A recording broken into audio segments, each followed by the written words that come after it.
Yes. So it has to be like quick, short. Okay. Sure. Thank you. Great event. Yes, Very I nice. hope you like it. Yeah, we loved Yeah, it. it was wonderful, the location and Have the you have you been ambience have was, you been around since unfortunately, yesterday? We just went for the dinner last night. Yes. A long drive, but a beautiful Yes. place. Yes. yeah, It unfortunately, was a long drive indeed. I haven't found the time yet, but we will Is certainly it try. your first time in Egypt? Yes. Yes. Same here. It should not be the last one. It should not be. Yes. There's We so much could to see the explore. pyramids in the background. But, We saw the just backdrop, a but we little want bit. to go in now. Okay.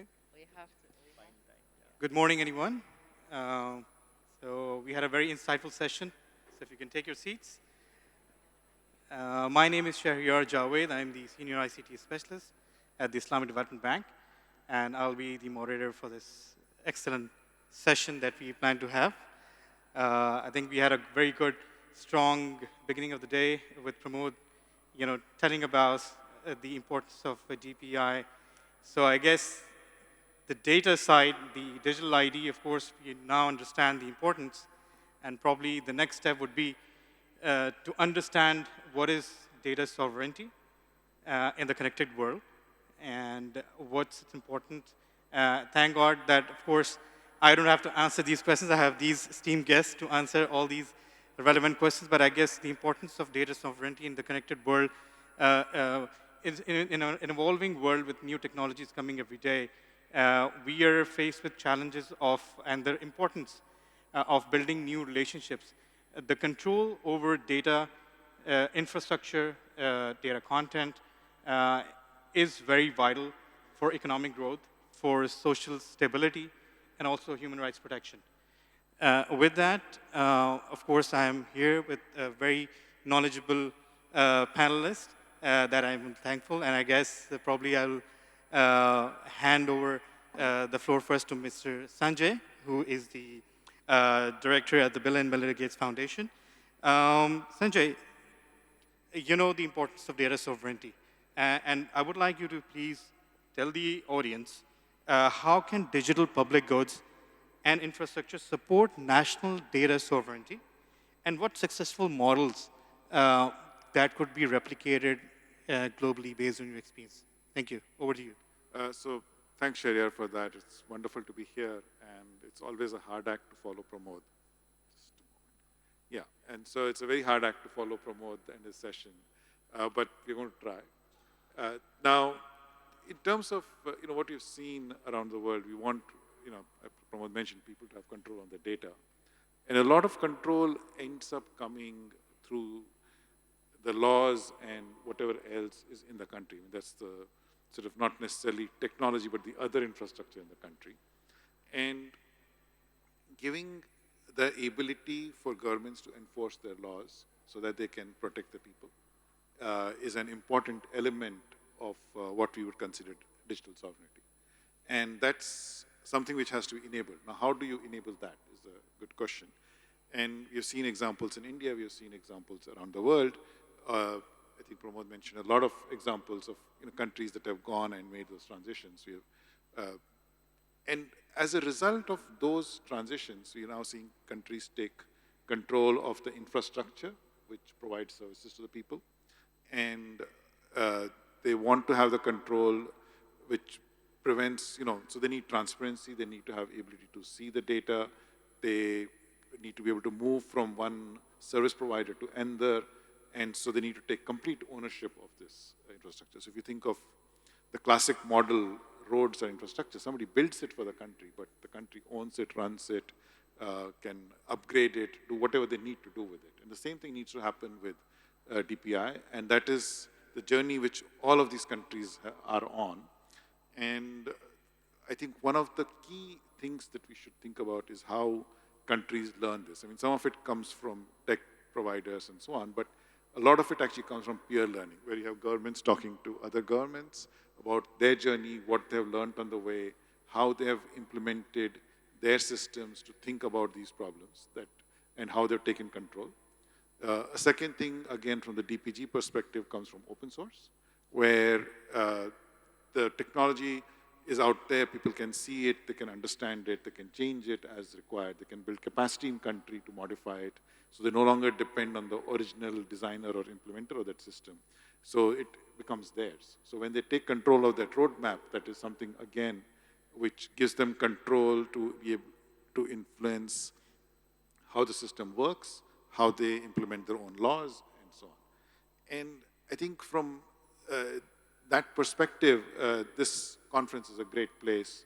We have people from all of these countries talking to each other, and it's a wonderful opportunity that enables countries to now think about their own roadmaps, how they're going to make it work. And so that's, I would say, this comes back to the whole sovereignty angle, where you have control, where the people can manage their own assets and safety security to ensure that they have the right protections in place from the law and everything else. Thank you very much, very insightful. And I think the earlier presentation by Pramod was so insightful that, even I caught some of the intentions on digital IDs are not only for humans, but also they're doing it for cattle in India. So I think that's a pretty new thing for me to learn. And we have the honor to have Mr. Abhishek with us. And I would like to drill down more of Mr. Abhishek, that you being an additional secretary at the Electronics and ICT Ministry in India, if you can share example on, what are the policy initiatives and collaborations that you've done to promote user trust, safeguard digital sovereignty in the country, and that is replicable and applicable to other countries globally, not only in the South, but even to the first world countries. Please, thank you. Thank you. And just build upon what Sanjay just mentioned. Like when we look at sovereignty, when we look at data sovereignty, digital sovereignty in a connected world, there are three dimensions that we need to look into it. One is, of course, the technology infrastructure. The second is the legal framework, the legislative framework. And third is like inherent capacity for managing the entire tech infrastructure and the digital world that we are living in. So when it comes to the technology infrastructure, countries who are embarking on the digital transformation journey, they need to think of how do they manage their networks, how do they manage their data centers, where the data resides, what is the data localization issues that they are. So whether they build the infrastructure in-house, whether they build it themselves, or whether they outsource it to a partner to build it, but there has to be like understanding and control of the digital infrastructure, the tech stack that is being built up in the country. So that technology infrastructure becomes a very, very critical piece in doing that. And in India, of course, we started with building the data centers, the wide area networks, and now as we build up the AI models and we are building up the AI compute infrastructure, therein also we need to understand what is the technology that we are dealing with. Especially if we look at artificial intelligence, stuff like that, explainable AI, how do we ensure that? One way of doing that will be what Sanjay mentioned about having open source systems for doing that. So that can be one way of doing that. The second very key aspect in this regard is, of course, having the right legislative frameworks with regard to how data is governed, how personal data is governed, how non-personal data is governed, what is the kind of data that can be shared with anyone. So in India, of course, we have the Digital Personal Data Protection Act, which kind of governs the way personal data is handled, and that is basically designed on a consent-based architecture, wherein whenever we are sharing a personal data with any service provider, we kind of give it for a specific purpose, and the consent is recorded, and informed consent is given, and the consent is also for a specific time period for which is there.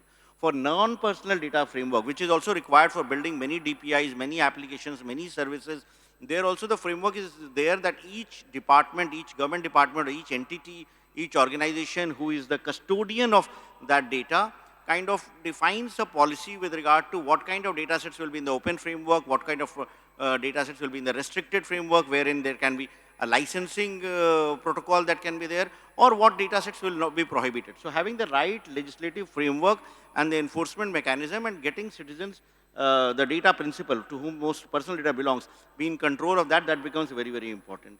The third key pillar in ensuring data sovereignty is building capacities within the government especially. Because especially all those departments, whether health is implementing a platform, or financial systems are implementing a solution, or agriculture, or any entity which is implementing, the people who are manning that department, they should have the necessary skills and capability to be able to implement such programs. So capacity building and skilling and augmenting that becomes a very, very critical part when we are thinking of data sovereignty. It cannot be just that we want to do something and then if you don't have the capacity, what will default will be to close everything and not do anything. And there is a lot of value in going for open protocols, going for open APIs, sharing information, consent-based architecture. So when we have the capability within institutions, the things like what Pramod mentioned, backend and all happens.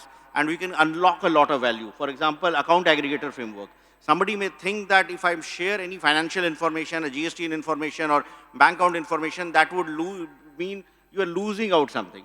But if we define the systems in which it's going to do, the protocols that, through which it can be shared, it can unlock a lot of value. So there's a lot of like, while digital sovereignty is important, but if we do it the right way by building the technology infrastructure, by having the legislative frameworks, and by building capacities within the government, we have the potential of unlocking a lot of value.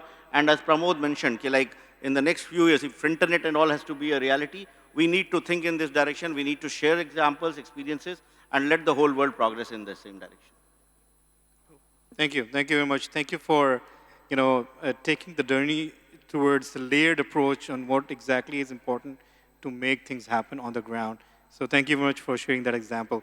Now we'll move on to some local example from Egypt, and we are lucky to have Ms. Suzanne with us, who is the advisor to the ICT Minister for Data Governance in the Ministry of Communication and IT. So I would like to hear about your experience, what your ministry is doing in terms of, if you can share some of your own strategies that you're applying within Egypt for data governance, for ensuring data sovereignty within this global connected world. Please, the floor is yours. Thank you. First, I'd like to thank you for being among this panel of esteemed speakers. And with respect to digital sovereignty, Egypt, I'm going to share Egypt's experience. We are in the context of Digital Egypt 2020. And as it was mentioned earlier, there are several dimensions to digital public infrastructure and data sovereignty, and one of which is the legal infrastructure that governs the ecosystem. In Egypt, we've been doing a lot of progress in this respect on various aspects. We have issued the AI strategy a while back. We have the cybercrime law that was issued back in 2018. We have the personal data protection law that was issued in 2020.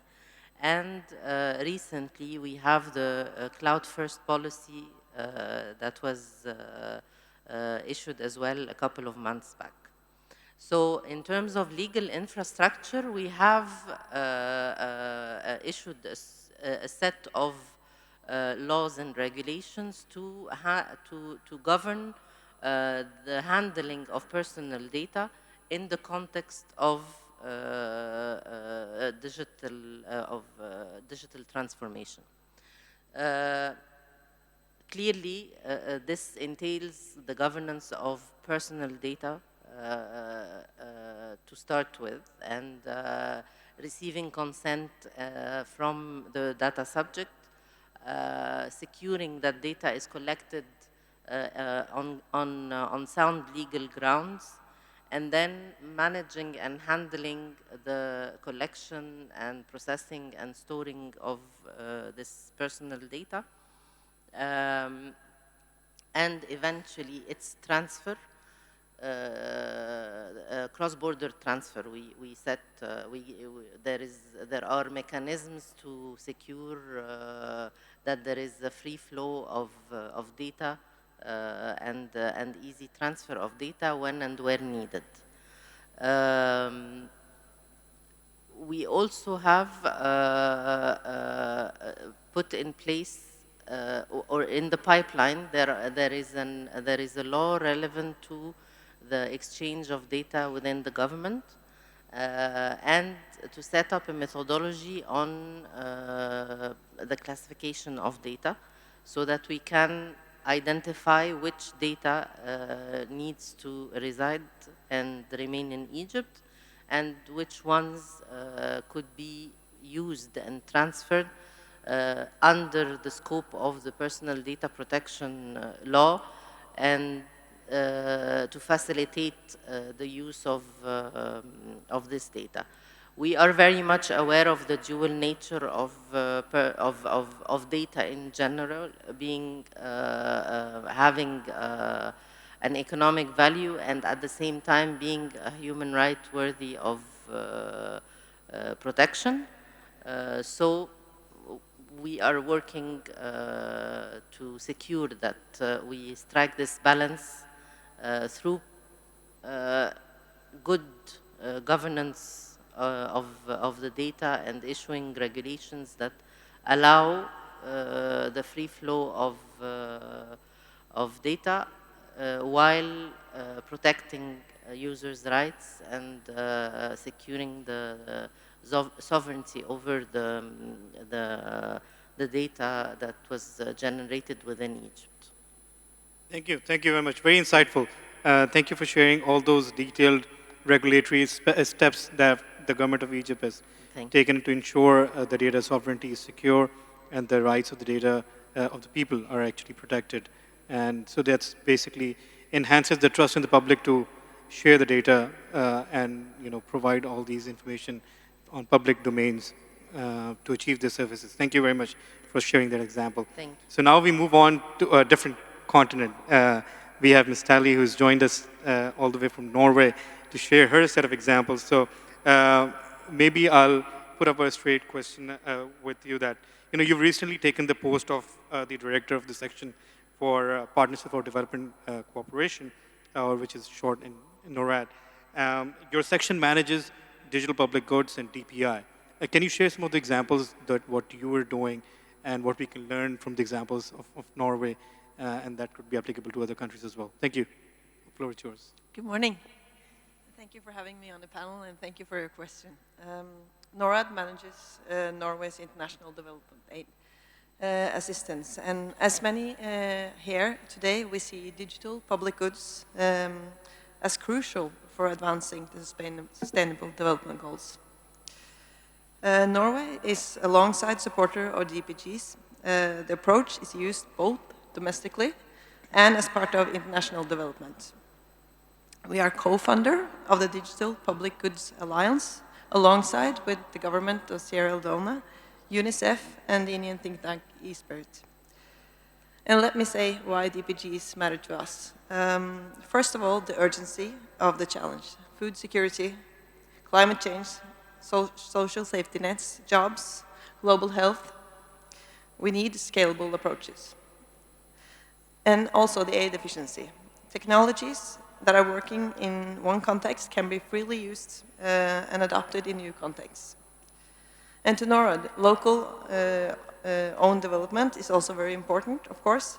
There's the potential for more local owned development, including the building up of local private sector, capacity to implement, adapt, and also the building of digital public goods.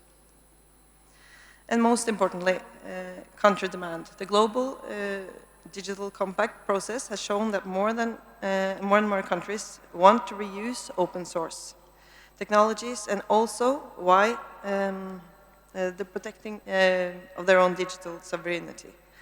I'm therefore pleased to see that strong reference to DPGs in the global digital compact from the UN, and DPGs represent a paradigm shift in international digital cooperation and for digital sovereignty. Thank you. Thank you very much for sharing all those steps and, that you've taken at your organization, and good luck with your new position as well in order to achieve the targets that you have set. Thank you. So I think we have a couple of minutes. So what I will do is I'll do a generic round, and in this maybe I'll just start again with Sanjay. What is, in your opinion, a current one gap that you see in the digital DPI ecosystem, and what is your call to action?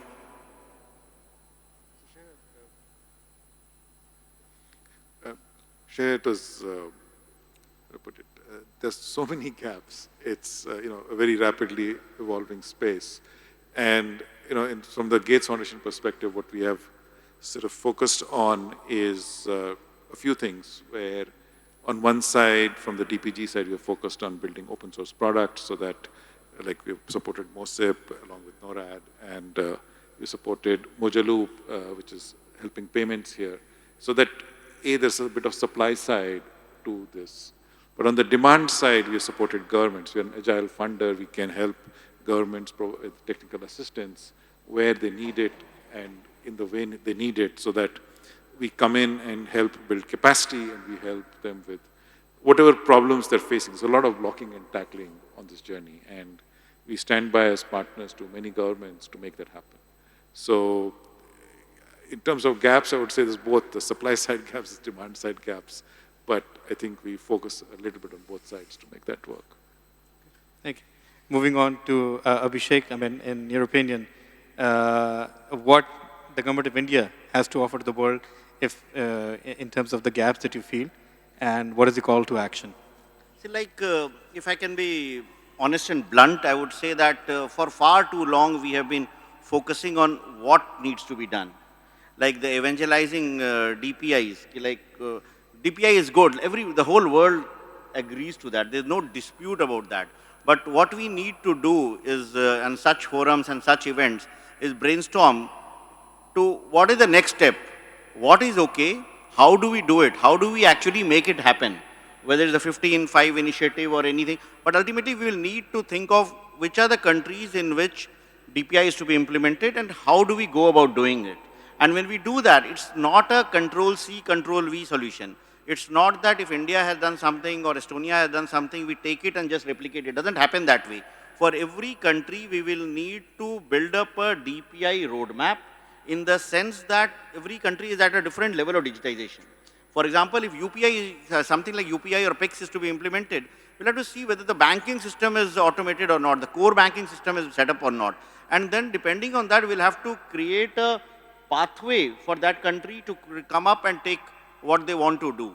And in that also, it's not that we will decide what needs to be done. That country has to take a call whether they need a DPI in healthcare or in education or agriculture or financing. So that has to be done. So if we are able to somehow build up a team which goes to the countries which are showing interest, create a DPI roadmap of that country, think of how we'll fund it. There are many countries we have, in India, we are lucky to have economies of scale. Not every country is as big as India, so the costs will also have to be factored in. So whether the World Bank comes in, foundations come in, how do the money comes in, how do we build in the capacity, how do we identify which are the institutions there, which are the people there. So that is the thing that we need to do. So I would say that from focusing on what, we need to move into how and actually get these things done if we have to address the gaps that exist in the DPI implementation. Thank you. Very, I mean, we actually strongly believe in that practical steps as well. And moving on, to have the perspective from Egypt side as well, that what do you think is the call to action from here on? I think I will stick to the regulatory aspect of things and try to identify the existing gaps with respect to the regulatory aspect, which I believe are mainly how to make sure that with different cultures and different laws, we can accommodate the free transfer of and the cross-border transfer of data. So I believe that this is one of the major gaps, and I believe that cooperation and collaboration between the various data protection authorities or the various data governance entities in any country should be able to enforce their laws and mutual cooperation with regard to enforcement, so that the rights of people and all the stakeholders are well exercised. That's one of the gaps I can clearly sense. And the second gap, I think, is the capacity building. which is a serious matter because it's a novel field, and I believe that we need to build the capacity of a lot of people so that they can work towards this aim. Thank you. Thank you. Absolutely spot on. And last but not least, Ms. Halley, what is your call to action that you believe? I think we need more funder and supporter collaboration.